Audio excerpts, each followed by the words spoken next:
యాదాద్రి భువనగిరి జిల్లా వలిగొండ మండలం ప్రొద్దుటూరు గ్రామంలో మూసీ నదిలో చిక్కుకున్న నలుగురు పశువుల కాపరులను రెస్క్యూ టీం క్షేమంగా కాపాడింది. భారీ వర్షాల కారణంగా ఒక్కసారిగా వరద ఉధృతి పెరిగి వాగు మధ్యలో చిక్కుకుపోయిన బుచ్చయ్య, శ్రీను, తరుణ్, ప్రశాంత్లను పోలీసులు రెస్క్యూ టీం యాదాద్రి భువనగిరి జిల్లా వలిగొండ మండలం ప్రొద్దుటూరు గ్రామంలో మూసీ నదిలో చిక్కుకున్న నలుగురు పశువుల కాపరులను రెస్క్యూ టీం క్షేమంగా కాపాడింది. భారీ వర్షాల కారణంగా ఒక్కసారిగా వరద ఉధృతి పెరిగి వాగు మధ్యలో చిక్కుకుపోయిన బుచ్చయ్య, శ్రీను, తరుణ్, ప్రశాంత్లను పోలీసులు రెస్క్యూ టీం కలిసి క్షేమంగా బయటకు తీసివచ్చారు. రెస్క్యూ ఆపరేషన్ విజయవంతం కావడంతో అందరూ ఊపిరి పీల్చుకున్నారు.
యాదాద్రి భువనగిరి జిల్లా వలిగొండ మండలం ప్రొద్దుటూరు గ్రామంలో మూసీ నదిలో చిక్కుకున్న నలుగురు పశువుల కాపరులను రెస్క్యూ టీం క్షేమంగా కాపాడినట్టు తెలుస్తుంది. భారీ వర్షాల కారణంగా ఒక్కసారిగా వరద ఉధృతి పెరిగి వాగు మధ్యలో చిక్కుకుపోయారు. ఇదే అంశానికి సంబంధించి మరింత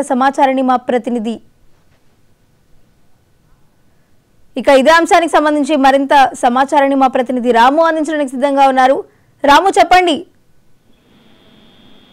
పశువులను మేపడానికి వాగులకు వెళ్లినటువంటి నలుగురు పశువుల కాపర్లు ఒక్కసారిగా వరద ఉధృతి రావడంతో కూడా వారందరూ కూడా ఒక బండరాయి మీదకి చేరుకున్నారు. ఈ క్రమంలో ఏం చేయాలో పాల్గొని స్థితిలో 100కు డయల్ చేశారు. వీరంతా కూడా భువనగిరి జిల్లా వలిగొండ మండలం ప్రొద్దుటూరు గ్రామానికి చెందినటువంటి బుచ్చయ్య, శ్రీను, తరుణ్, ప్రశాంత్ నిత్యం వీళ్ళంతా కూడా పశువులను తీసుకుంటూ మేపేందుకు కూడా ఆ వాగు చుట్టుపక్కల పరిసర ప్రాంతాలు వెళ్తుంటారు. అయితే ఈ క్రమంలోనే వాగు దగ్గరికి వెళ్లిన క్రమంలో ఒక్కసారిగా భారీ వర్షాలు వచ్చాయి.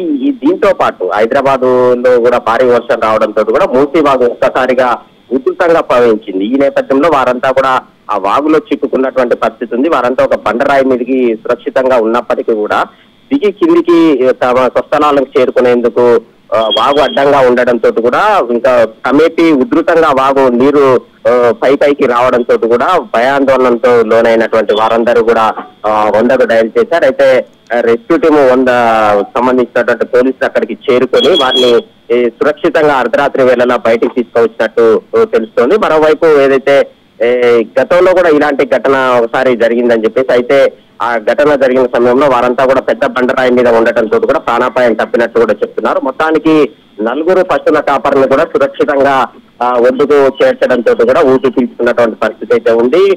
మరోవైపు ఏదైతే వర్షాకాలంలో ఎవరు కూడా వాగు పరిసర ప్రాంతాలకు వెళ్ళవద్దని చెప్పేసి కూడా అధికారులు సూచిస్తున్నారు. ఎందుకంటే ఒక్కసారిగా వర్షాలు రావడంతో పాటు ఎగువన ఉన్నటువంటి ప్రాంతాల నుంచి కూడా భారీ వరద నీరు వస్తుంటుంది. ఈ క్రమంలో ఆ వర్షాకాల సమయంలో వాగు పరిసర ప్రాంతాలకు ఎవరు కూడా ఇటు రైతులు కావచ్చు, పశువుల కాపర్లు కావచ్చు, పశువులను మేపేందుకు అక్కడ వెళ్ళవద్దని చెప్పేసి కూడా అధికారులు అయితే సూచిస్తున్నారు. ఒక్కసారిగా వరద ఉధృతి రావడంతో కూడా వాగులో చిక్కుకొని కొట్టుకుపోయే ప్రమాదం ఉంటుంది కాబట్టి ముందస్తుగా చర్యలో భాగంగా వర్షాకాల సమయంలో వాగుల వద్దకు పశువులను మేపడానికి రైతులు కూడా కొంత జాగ్రత్తలు తీసుకొని వెళ్లాలని చెప్పేసి కూడా అధికారులు అయితే సూచిస్తున్నారు. మొత్తానికి ప్రొద్దుటూరు సంబంధించినటువంటి పశువుల కాపర్లు నలుగురిని కూడా అర్ధరాత్రి సమయంలో అత్యంత చాకచక్యంగా పోలీసులు వారిని బయటకు తీసుకువచ్చినటువంటి పరిస్థితి అయితే ఉంది. వైష్ణవి.